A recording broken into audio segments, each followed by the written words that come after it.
Sir, हाँ। तिजोरी खुली हुई है, चाबी लगी हुई है, अंदर कुछ कैश नहीं है और अंदर सिर्फ ये कपड़े जैसी कोई चीज है। क्या है ये? अरे ये तो पेंटिंग है अभिजीत, ये देखो, फटी हुई पेंटिंग। बड़ी अजीब बात है, तिजोरी खाली और उसमें सिर्फ एक फटी हुई पेंटिंग। चक्कर क्या है? मन से एक बात बताओ, क्या तुम लोग अपनी तिजोरी में कुछ रखते नहीं थे क्या? नहीं सर, तिजोरी में तो हमेशा पैसे रहते हैं और चाबी भी अर्नव के पास रहती थी। ये खून पैसों के लिए तो नहीं किया है? हो सकता है। अच्छा, इस पेंटिंग को देखो, क्या तुम इस पेंटिंग को पहचानती हो? नहीं सर, पर इस तरह की पेंटिंग खरीदना और बेचना अर्नव का बिजनेस था। अर्नव का बिजनेस था पेंटिंग्स खरीदना और बेचना? तो फिर ये पेंटिंग फटी हुई क्यों है? इस बारे में तो मुझे कुछ नहीं पता सर। सर, ये मोबाइल बाहर पड़ा हुआ था। सर, ये फोन तो अर्नव का है। अर्नव का? देखो जरा। सलाम साहब। बताओ, क्या पार्टी में से किसी को भागते जाते हुए देखा? नहीं साहब, मैं तो सारा दिन गेट पे ही था। अच्छा, कोई दूसरा रास्ता यहाँ से बाहर जाने का? नहीं साहब, दूसरा तो कोई रास्ता नहीं यहाँ से बाहर जाने का। ठीक है, जाओ। अगर कोई दूसरा रास्ता नहीं है तो इसका मतलब है ये खूनी यहाँ से भागा नहीं है, बंगले के अंदर ही है, मेहमानों में घुल मिल गया है। बाहर जाओ और एक एक मेहमान की अच्छी तरह से तलाशी लो, देखो कुछ मिलता है क्या। सर, इस फोन से आखिरी कॉल किसी तन्मय को किया गया था, मगर उसका फोन बंद आ रहा है। तन्मय? यस सर, मोबाइल कंपनी वालों को बोल दिया डिटेल्स निकालने के लिए।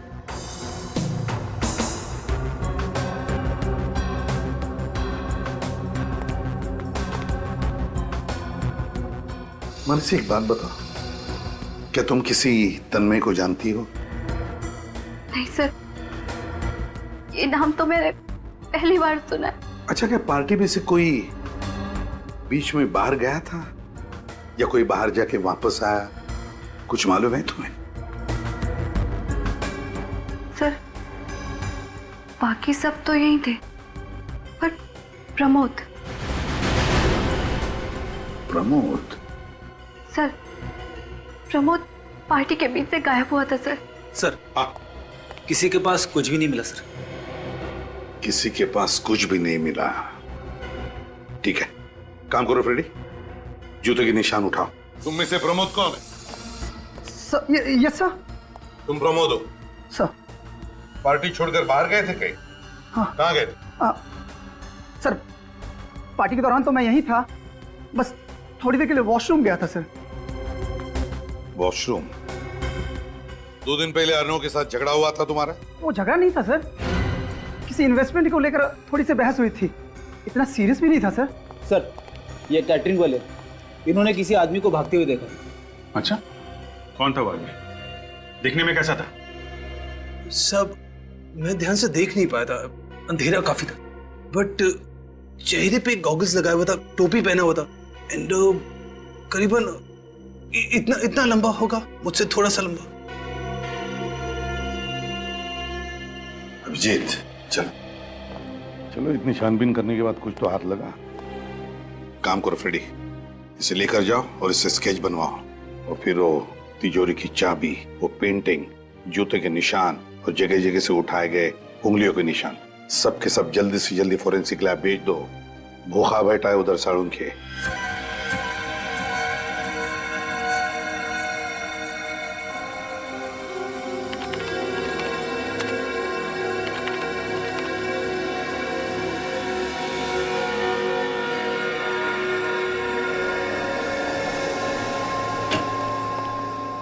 सबको एक दिन मिट्टी में मिलकर के ऊपर ही जाना है सालुक है, इसलिए मिट्टी चेक कर। ऊपर पापी लोगों को जगह नहीं है सड़क के, तू यहीं पे बता दे।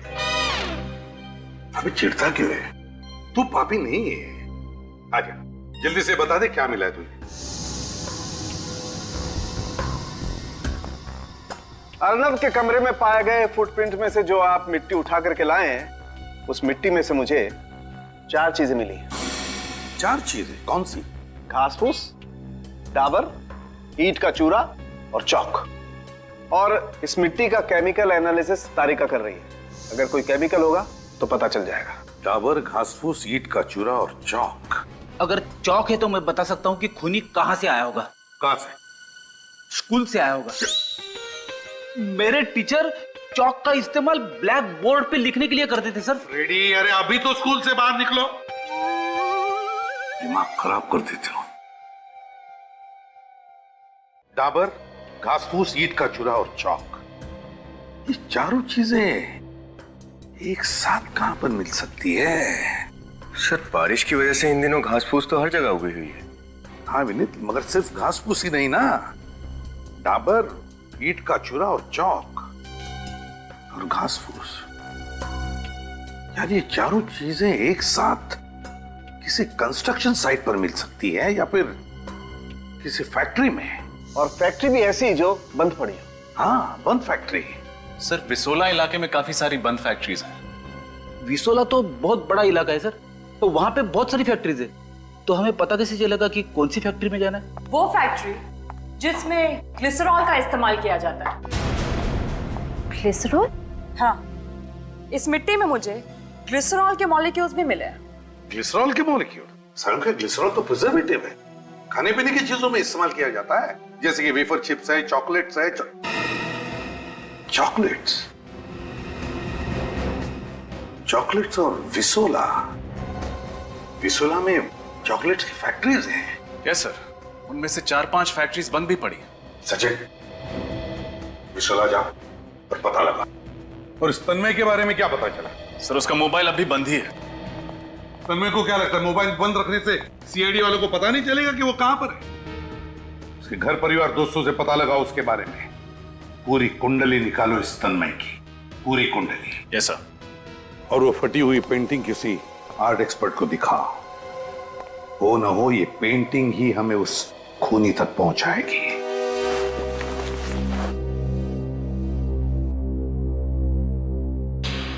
अरे ये तो बड़ी मशहूर पेंटिंग है, रवि ने बनाई थी। नाम सुना है रवि का? सॉरी, नहीं। बहुत मशहूर पेंटर था वो। करीब करीब 30 साल पहले बनाई थी उसने। आपको कहां से मिली है? जिस आदमी का खून हुआ उसके घर पर मिली। अच्छा ये बताओ कि आज की डेट में इस पेंटिंग की कीमत क्या होगी? आज की डेट में करीब करीब 50 लाख तो होगी ही होगी। 50 लाख? हाँ। किसका खून हुआ है? अर्नब नाम का एक आर्ट कलेक्टर था, उसी के घर से ये मिली। यही पेंटिंग्स वगैरह बेचने का बिजनेस था उसका। अरे पेंटिंग बेचने खरीदने वाले को तो करीब करीब सबको ही मैं जानता हूं, लेकिन ये अर्नब नाम का तो कभी मैंने सुना ही नहीं। अच्छा एक बात बताओ, जब इस तरह की इतनी महंगी पेंटिंग बेची या खरीदी जाती है तो सबको पता चल जाता होगा? हाँ ऑफ कोर्स। तो आप बता सकते हैं कि आखिरी बार ये पेंटिंग किसने खरीदी थी? ये पेंटिंग मेरे ख्याल है कोई नरेंद्र नाम के आदमी को बेची थी। बहुत पैसे वाला है, लंदन में रहता है। तो फिर ये पेंटिंग यहाँ इंडिया में कैसे आई? यही तो मुझे भी ताज्जुब हो रहा है कि ये पेंटिंग इंडिया में, और वो भी अर्नब नाम के आदमी के घर में कैसे आई? हो सकता है अर्नब ने ये पेंटिंग चुरा ली हो। चुराने का कोई फायदा नहीं, ये पेंटिंग तो नकली है। हाँ नकली पेंटिंग? हाँ। मतलब अर्नब नकली पेंटिंग्स बेचता था? हाँ सर, जरूर उसने किसी को ये नकली पेंटिंग बेची होगी और बदला लेने के चक्कर में उसने अर्नब का खून कर दिया। हाँ विनीत, सबसे पहले ये पता करना होगा कि अर्नब ने ये नकली पेंटिंग बेची किसको थी। सचिन, पिछले चॉकलेट फैक्ट्री का मालिक क्या नाम है उसका? Mister Raghav sir. सर ये राघव के बारे में हमने सब कुछ पता कर लिया, सारी जानकारी मिल गई है सर। सर ये राघव का कोई भी कनेक्शन नहीं है अर्नब से। इस एरिया में आखिरी चॉकलेट की फैक्ट्री है, देखे यहाँ क्या पता चलता है। अरे हम लोग सीआईडी से। अजय, इस फैक्ट्री का मालिक कौन है? साहब ये फैक्ट्री अब कहाँ रही? ये तो बंद हो गई है। फिर भी कोई तो मालिक होगा ना इस जगह का। हाँ साहब, वो गगन जी हैं। उस दिन पार्टी में गगन नाम का कोई भी मेहमान नहीं था। इस गगन के साथ कोई और पार्टनर है यहाँ? हाँ साहब है ना, वो प्रमोद सेठ हैं और कभी कभार आते भी हैं। ये प्रमोद था सर। अच्छा? हाँ सर, जब अर्नव की मौत हुई तब प्रमोद हॉल में नहीं था, गायब था। और कुछ दिनों पहले इस प्रमोद की अर्नव के साथ किसी बात को लेकर बहस हुई थी। इस प्रमोद से मिलना पड़ेगा। प्रमोद, सीआईडी आपसे मिलने आई है।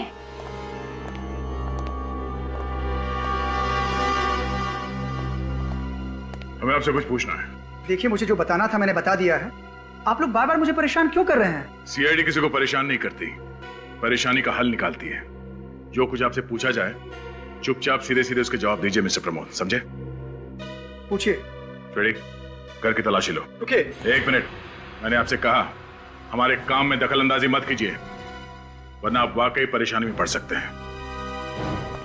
वैसे प्रमोद जी, आप कह रहे थे कि आप पहले वॉशरूम में गए, उसके बाद वहां से चलकर हॉल में आए जहां पे पार्टी चल रही थी। मतलब आप स्टडी रूम में गए ही नहीं, है ना? नहीं। पक्का? पक्का। तो फिर आपके फुटप्रिंट्स स्टडी रूम में कैसे पाए गए? फुटप्रिंट्स? हाँ, फुटप्रिंट्स, पैरों के निशान स्टडी रूम में कैसे? सर, कमरे में से ये गन और ब्रीफकेस मिली है, और ब्रीफकेस में से पैसे। क्या कहना मिस्टर प्रमोद, क्या है ये सब? सर, मैं मानता हूं कि मैंने झूठ बोला। मैं वॉशरूम का बहाना करके अर्नब के स्टडी रूम तक गया था सर। मतलब आपको पहले से ही पता था कि अर्नब स्टडी रूम में? नहीं सर, मैं जब हॉल की तरफ जा रहा था तो खिड़की में मैंने अर्नब को देखा। और उसी खिड़की से तुम अंदर घुसे, उसे गोली मार दी और फिर चुपचाप वहां से बाहर निकल गए, क्यों? नहीं सर, मैंने अर्नब को नहीं मारा सर। तो फिर क्या करने गए थे उसके कमरे में तुम? हाँ? मैं तो ये पूछने गया था सर कि मुझे उसने नकली पेंटिंग क्यों बेची। तो उसने क्या कहा? जवाब ही नहीं था सर उसके पास, फ्रॉड कहीं का। उसके बाद मैंने उससे अपने पैसे मांग लिए सर। और उसने पैसे देने से इनकार कर दिया, है ना? हाँ सर, मैंने उससे धमकाया, पुलिस में जाने की बात की, कोर्ट में केस करने की बात कही, तब जाकर सर वो ढीला पड़ा। फिर उसने मुझे पैसे दिए और मैंने पेंटिंग वहीं फाड़ कर फेंक दिया सर, ताकि वो किसी और को धोखा ना दे सके। और फिर उसी खिड़की से तुम बाहर आए, बैग को जाके गाड़ी में रखा और पार्टी में आके शामिल हो गए। हाँ सर, मैंने अर्नब को नहीं मारा सर। मुझे मेरे पैसे मिल गए, मैं अर्नब को क्यों मारूंगा सर? इस अर्नब ने किसी और के साथ भी ऐसा ही फ्रॉड किया था? हाँ सर, फ्रॉड किया होगा, वो तो फ्रॉड ही था। और हाँ, जब मैं अर्नब के स्टडी रूम में घुस रहा था तो मैंने उसको फोन पर किसी से बात करते हुए सुना। तुम जानती नहीं हो मैं कौन हूं। मैं चाहूं तो तुम्हें किसी भी वक्त बर्बाद कर सकता हूं। इससे भला इसी में है कि तुम मुझे ब्लैकमेल करना बंद कर दो, समझी तुम? तुम्हारी कही हुई बात सच निकली तो तुम बच भी सकते हो, अगर झूठ है तो तुम्हें सीआईडी से कोई नहीं बचा सकता। सचिन, रिवॉल्वर को बैलिस्टिक में भेज दो। सर। क्या रिपोर्ट है बैलिस्टिक का? सर, अर्नव को जो गोली लगी है वो प्रमोद की गन से नहीं चली। अच्छा सर, हो सकता है खूनी कोई और हो जो प्रमोद के कमरे से बाहर जाने के बाद कमरे के अंदर गया, उसने अर्नब को मारा और फिर पार्टी में शामिल हो गया। तो पार्टी में जो गेस्ट आए थे उनकी सारी डिटेल्स तो मंगवाए हैं ना? Yes sir. सर, किसी पर शक की कोई गुंजाइश नहीं है सिवाय तन्मय के। ये तन्मय ही खटक रहा है मुझे। इस तन्मय के मोबाइल फोन से उसके घर का पता चला? हाँ सर, मोबाइल कंपनी ने जो एड्रेस दिया था हम वहां गए भी थे, लेकिन वहां तन्मय नाम का कोई आदमी नहीं रहता। गलत है, चालाकी कर रहा है। वो केटरिंग वाला लड़का भी कह रहा था ना कि उसने किसी को वहां से भागते हुए देखा। सर, कहीं ये आदमी तन्मय तो नहीं? ये तन्मय ही है, तन्मय ही है। वो ऐसे होगा कि जिस तरह से अर्नब ने प्रमोद को नकली पेंटिंग बेचकर फंसा दिया, उसी तरह से उसने तन्मय को भी नकली पेंटिंग बेचा। लेकिन जब प्रमोद को पता चला तो प्रमोद ने अपने पैसे उससे वापस लिए। लेकिन जब तन्मय अर्नब से पैसे वापस लेने गया तब अर्नब के पास पैसे ही नहीं थे। बस गुस्से में आकर तन्मय ने अर्नब को गोली मार दी। हाँ सर, उसका तो धंधा ही था सबको फंसाने का। और सर, ये प्रमोद कह रहा था कि जब वो अर्नव के कमरे में घुस रहा था तो उसने अर्नव को किसी से फोन पे झगड़ते हुए सुना। झगड़ते हुए? किसके साथ? सर, वो एक लड़की है उसका नाम शीला है, उसका एड्रेस है हमारे पास। शीला? अच्छा, तो शीला से जाकर मिलो और उससे अच्छी तरह से पूछताछ करो, अच्छी तरह से। ये शीला ही हमें बताएगी कि ये तन्मय है कौन।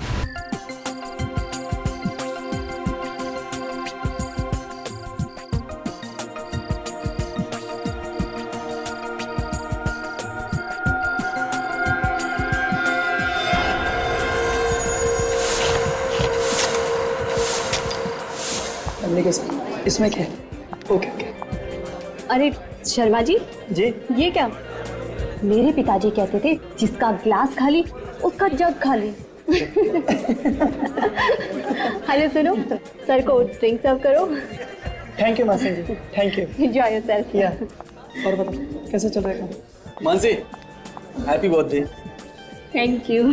अच्छा, ये बताओ मानसी, आज तुम कितने साल की होगी? देखो, मेरे पिताजी कहते थे कि औरत से उसकी उम्र और आदमी से उसकी नहीं खुशी जाती। Enjoy yourself. अरे मानसी, अरे मैडम, केक काटना है या नहीं? कमाल के होस्ट हो तुम दोनों पति पत्नी। और ये अर्नव कहाँ है? एक्चुअली बस वो स्टडी रूम में कुछ अर्जेंट काम कर रहे हैं, उसे खत्म करते ही वो बस आते ही होंगे। Enjoy yourself.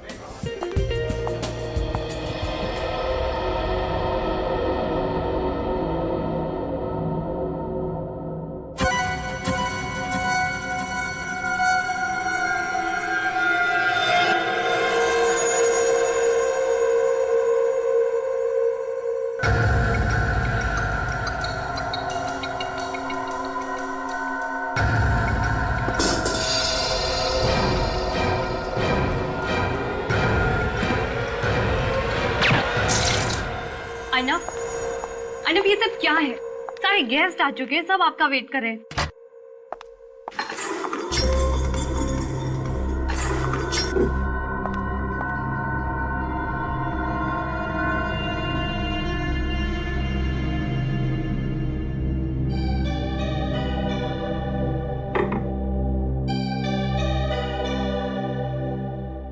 Arnab,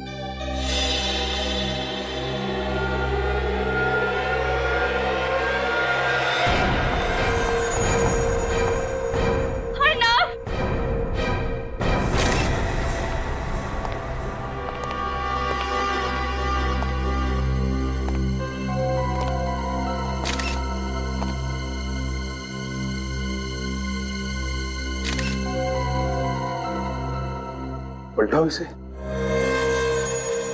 my God, अभिषेक बिल्कुल करीब से चेहरे पे गोली चलाई है। इसका चेहरा तो बिल्कुल बिगड़ गया है। सर, किसी ने भी गोली चलने की आवाज नहीं सुनी, साइलेंसर लगा के फायर किया गया है।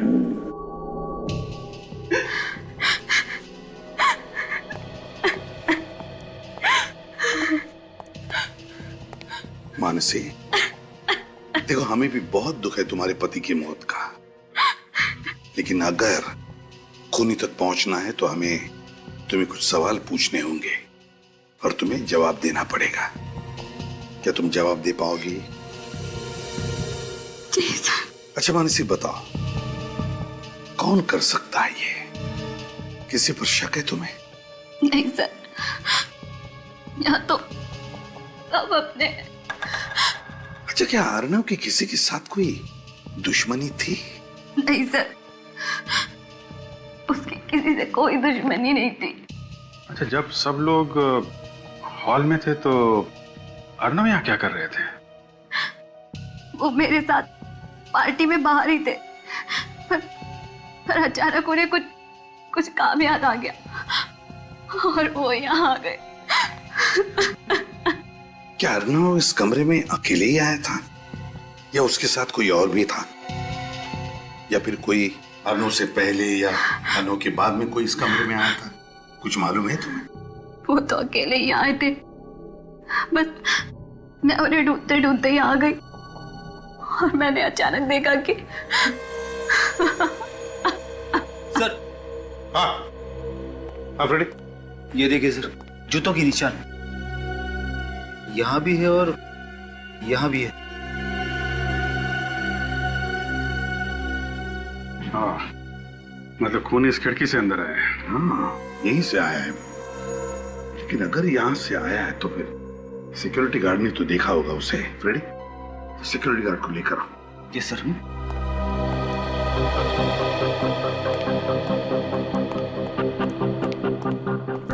वॉचमैन,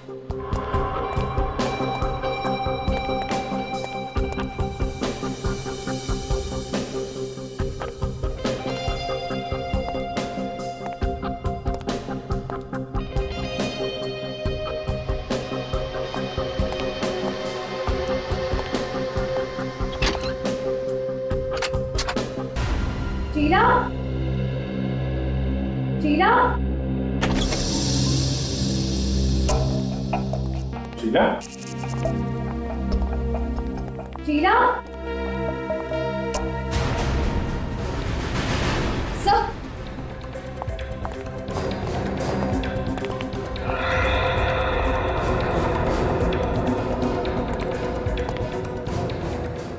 सर ये तो मर चुकी है।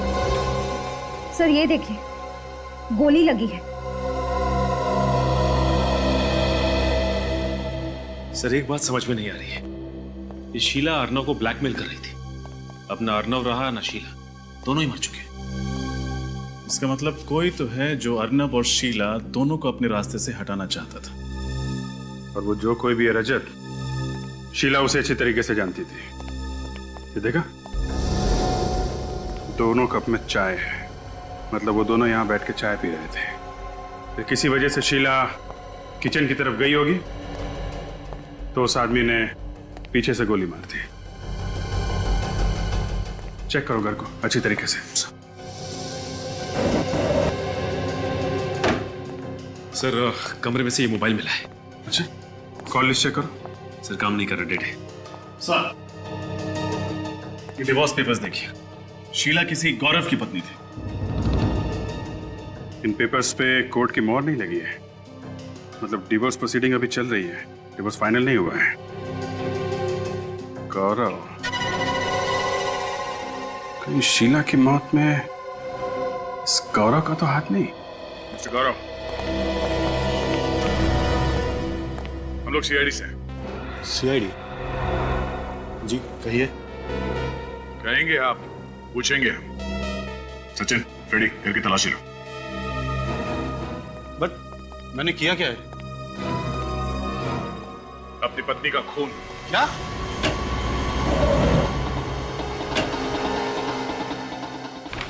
आपको लगता है कि शीला का खून मैंने किया है तो आप अपना समय बर्बाद कर रहे हैं। हमारा समय बर्बाद होने की चिंता आप मत कीजिए। आपकी जिंदगी बर्बाद ना हो जाए, आप उसकी चिंता कीजिए। हमारे बीच झगड़े होते रहते थे और छोटे बड़े झगड़े तो हमेशा मियां बीवी के बीच चलते रहते हैं। छोटे छोटे नहीं, बड़े बड़े झगड़े होते तो तुम दोनों के बीच में, तभी तो डिवोर्स लेने वाले थे।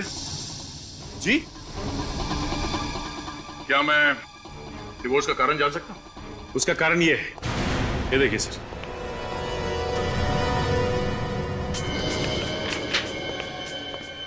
Dear Sheela, from Sumit. Love letters, love cards, ये सब क्या है गौरव जी? शीला का किसी और से अफेयर था, वो किसी और से प्यार करती थी। और हर पति को जिस तरह नाराजगी होती है, तुम्हें भी हुई, बल्कि तुम्हें नाराजगी नहीं हुई, तुम इस बात को बर्दाश्त नहीं कर पाए और तुमने शीला का खून कर दिया। ये बात सच नहीं।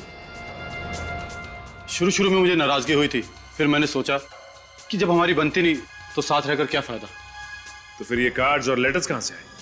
ये उस वक्त के हैं जब शीला का न्यू अफेयर हुआ था, तब वो यहीं रहती थी। कल रात कहां थे? कोलकाता। अभी 2 घंटे पहले की फ्लाइट से वापस आया हूँ। अगर आप चाहें तो मेरा बोर्डिंग पास और टिकट चेक कर सकते हैं। हम बाद में देख लेंगे। पहले ये बताइए कि क्या आप जानते थे कि आपकी पत्नी शीला अर्नब को जानती थी? अर्नब? ये नाम तो मैंने पहले कभी नहीं सुना। अच्छा, ये सुमित, इसका नाम तो सुना होगा। क्या जानते हैं आप इसके बारे में? सच कहूं, सुमित कौन था कहाँ से आया, क्या करता था, मुझे कुछ नहीं पता।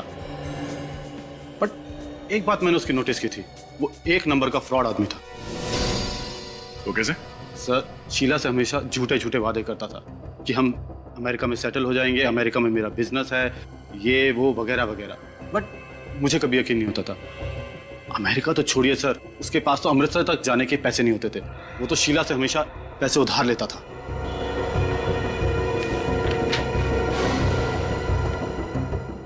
सुमित सच बोल रहा है या फिर ये गौरव? ये तो सुमित से पूछताछ करने के बाद ही पता चलेगा।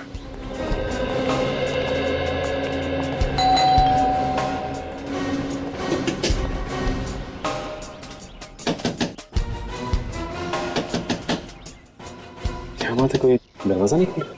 एक काम करो, तोड़ दो।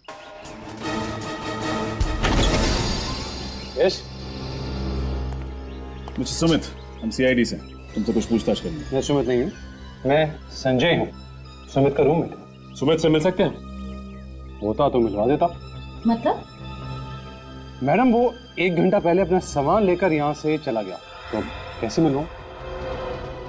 सचिन शेर, तलाशी लो। तलाशी क्या? चुपचाप खड़े रहो। इधर। सुमित किधर गया तुम्हें पता? मैं सुमित का रूममेट हूँ, गार्डियन नहीं। मुझे बता के नहीं गया। उसने कभी शीला नाम की लड़की के बारे में तुम्हें बताया? उसका अफेयर चल रहा है शीला के साथ, बट एक्चुअली उसे शीला में इंटरेस्ट नहीं है, उसकी दौलत में इंटरेस्ट। तो उसका कोई फोटो दिखा? Sorry, no photos. सुमित घर में नहीं, लगता सारा सामान लेके निकल गया। सुमित दिखता कैसा, उसका हुलिया बता। सुमित एवरेज हाइट, मोस्टली वो क्लीन शेवन रहता है, अच्छे बच्चे की तरह। उसके छोटे छोटे ब्राउन बाल हैं और गले पर एक गहरा निशान है। कैसे?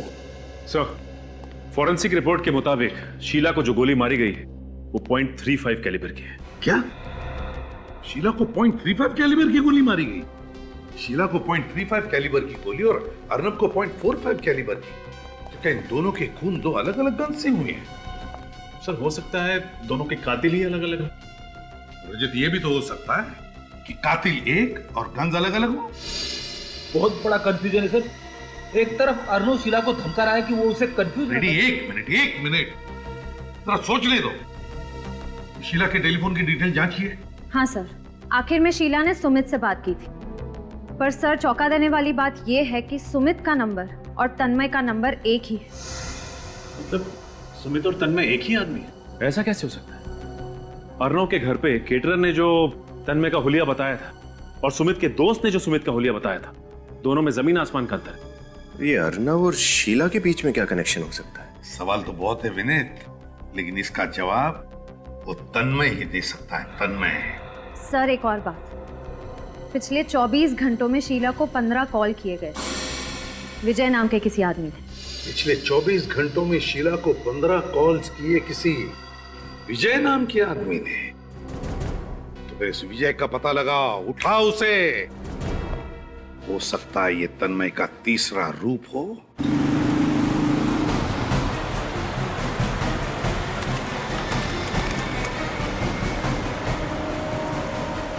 सर, ये विजय तो हाईवे की तरफ भाग रहा है। लगता है इस शहर से भागने की तैयारी में है। तो हम भी उधर ही चलते हैं। एक बार वो शहर से बाहर भाग गया तो उसे पकड़ पाना मुश्किल होगा। सर, मुझे लगता है कि ये विजय और तन्मय एक ही आदमी है और दूसरे फोन से ऑपरेट कर रहा है। एसीपी साहब भी यही कह रहे हैं। ये आदमी भेस बदलने में माहिर है, अपना मर्डर वेपन, अपनी गन भी बदलते रहता है। तो एक फोन नंबर बदलना उसके लिए कौन सा मुश्किल काम है? सर, ये विजय रुक गया। कहां पे? यहां से करीब 1 किलोमीटर दूर। अभी देखता हूं उसे।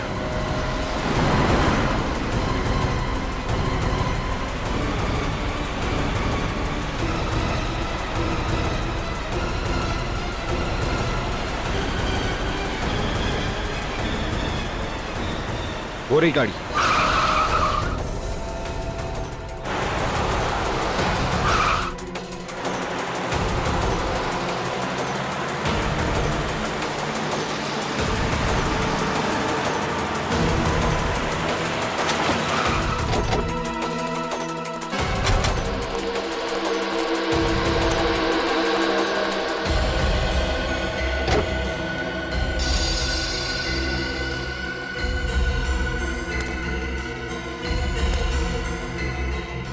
चाबी अंदर ही लटकी हुई।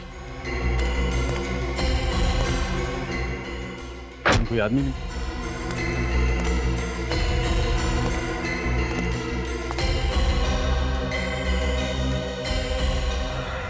अरे उधर कोई गिरा हुआ है।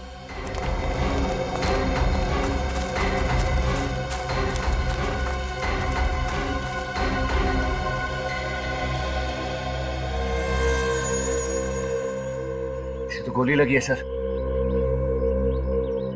तो अभी अभी किसी ने गोली मारी। सर तो जिंदा है। पहले इसको हॉस्पिटल पहुंचाते। कहीं ये विजय तो नहीं? जी। अच्छा जी, थैंक यू सर। विजय की हालत बहुत खराब है, इसके बचने की उम्मीद कम है। भगवान करे बेचारा बच जाए। अच्छा, फोरेंसिक रिपोर्ट आ गया? आ गई, फॉरेंसिक रिपोर्ट आ गई। बॉस, ये है वो गोली जिससे विजय को मारा गया। .22 कैलिबर की।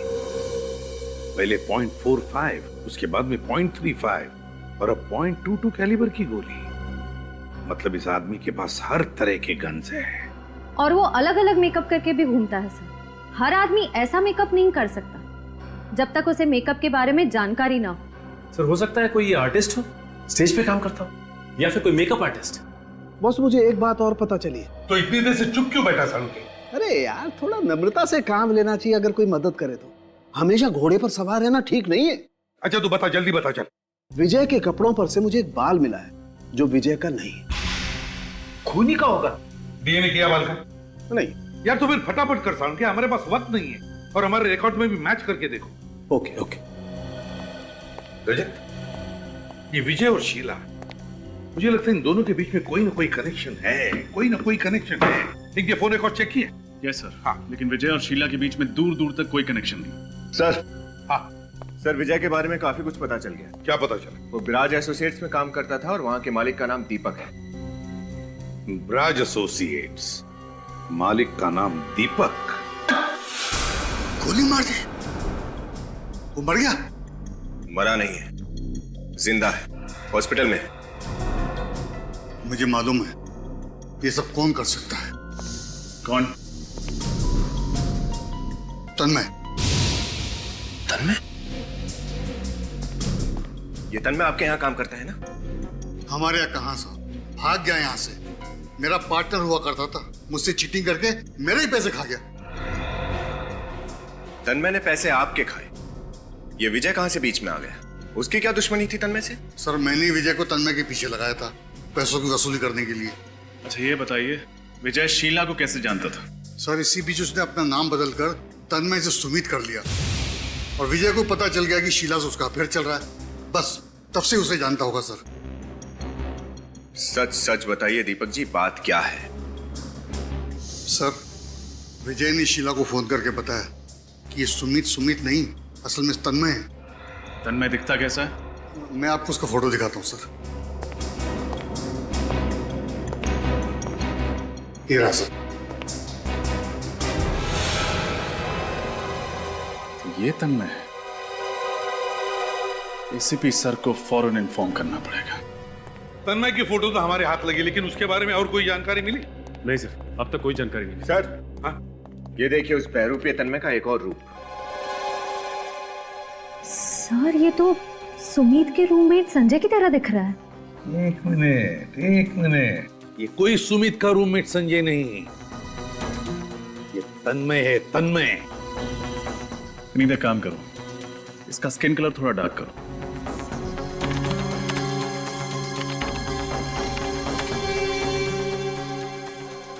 अब इसके बाल ठीक करो, इसके स्पाइक्स हटा दो।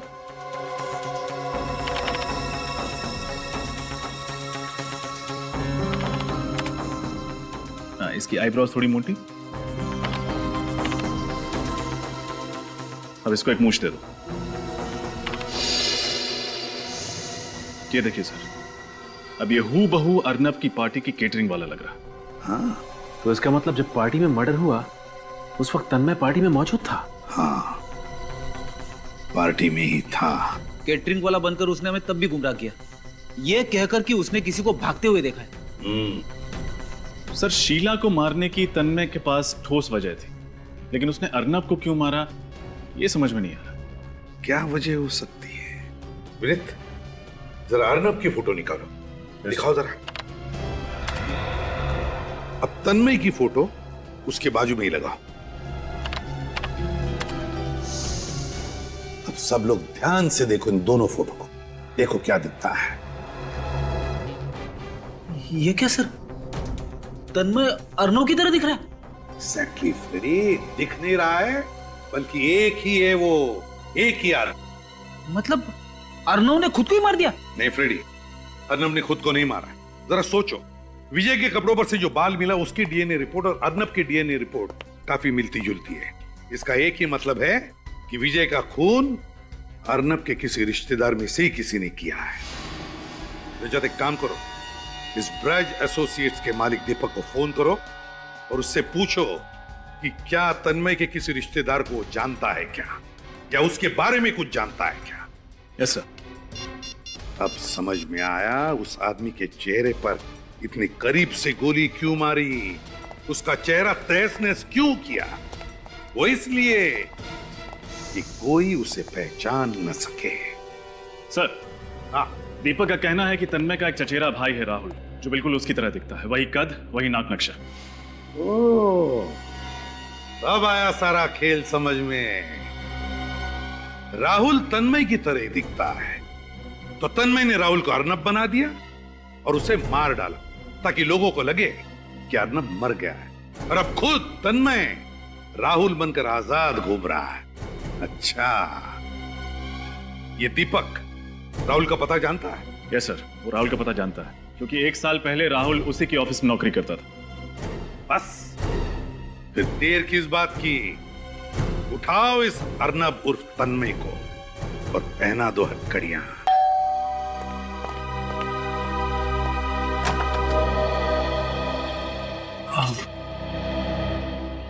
जी, किससे मिलना है आपको?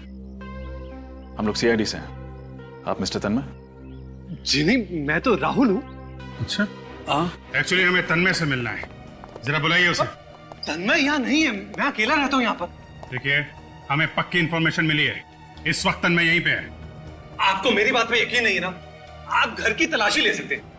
अच्छा, कह रहे हैं तो तलाशी ले लो, इंफॉर्मेशन तो यही है हमारे पास। लेकिन तन्मय ने किया क्या? दरअसल उसने 2 लोगों का खून और एक आदमी पर जानलेवा हमला किया। अरे अरे, घर का चप्पा चप्पा छान मारा। लेकिन तन्मय नहीं मिला। नहीं सर, कहीं नहीं मिला। माफ कीजिएगा, शायद इंफॉर्मेशन गलत थी, आपको परेशान किया, वेरी सॉरी। ओके, चलो भाई।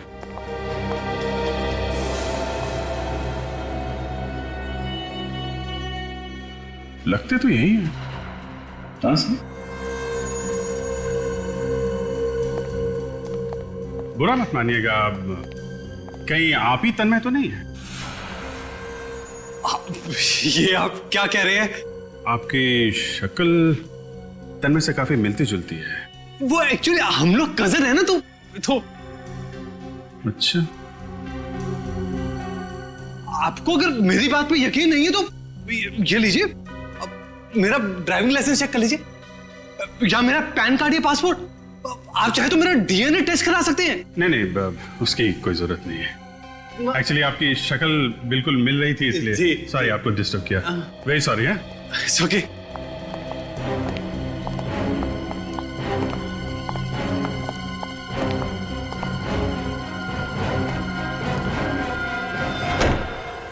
हमें पक्की खबर मिली है कि तन्मय यहीं पर ही है। ढूंढते रह जाओगे सब के सब, क्योंकि राहुल को तो मैं मार चुका हूं और सारे documents, driving licence, PAN card, passport, hospital details अब मेरे हो चुके हैं। तन्मय अभी एग्जिस्ट ही नहीं करता, इसलिए मेरे खिलाफ कोई सबूत ही नहीं है। और कोई मेरा कुछ भी नहीं बिगाड़ सकता।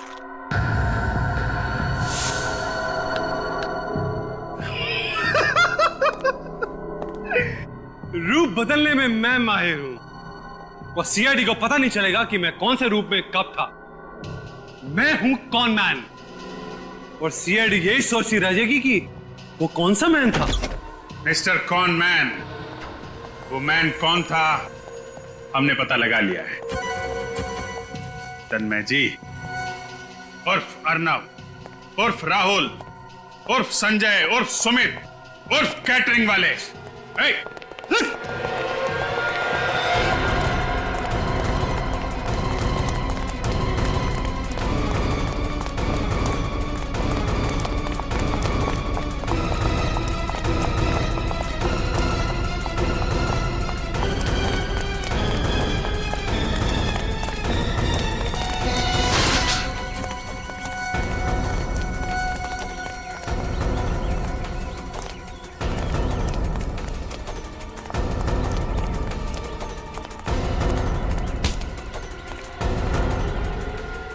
बहुत भाग लिया।